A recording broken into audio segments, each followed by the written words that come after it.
কিন্তু আদতে বাইরে শুধু নীল সাদা রং ছাড়া ভিতরে কিছুই হয়নি। এইটাই সব থেকে আমাদের লজ্জার যে পশ্চিমবঙ্গের মুখ্যমন্ত্রী একজন নারী।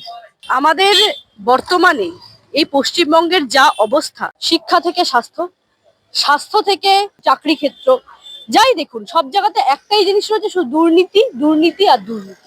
আজ যোগ্য চাকরি প্রার্থীরা রাস্তায়, আর যারা ঘুষ দিয়ে চাকরি পেয়েছে তারা হচ্ছে চাকরি করছে।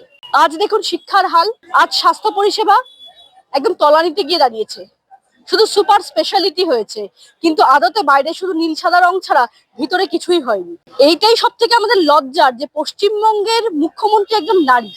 সেই নারী মুখ্যমন্ত্রী একজন নারী হয়ে তারই রাজ্যে নারীরা সব থেকে বেশি অসুরক্ষিত। আপনি যদি দেখেন ধারাবাহিকভাবে সেই কামদুনি থেকে শুরু করে পার্কস্ট্রিট থেকে শুরু করে হাসখালি, হাসখালি থেকে আরজিকর, যা গোটা পশ্চিমবঙ্গকে গোটা বিশ্বকে নাড়া দিয়ে দিয়েছে। সমস্ত ক্ষেত্রে যারা দোষী, যারা ভিকটিম, তারা প্রত্যেকে তোলামূলের দুষ্টু বিষ্টু ভাইরা।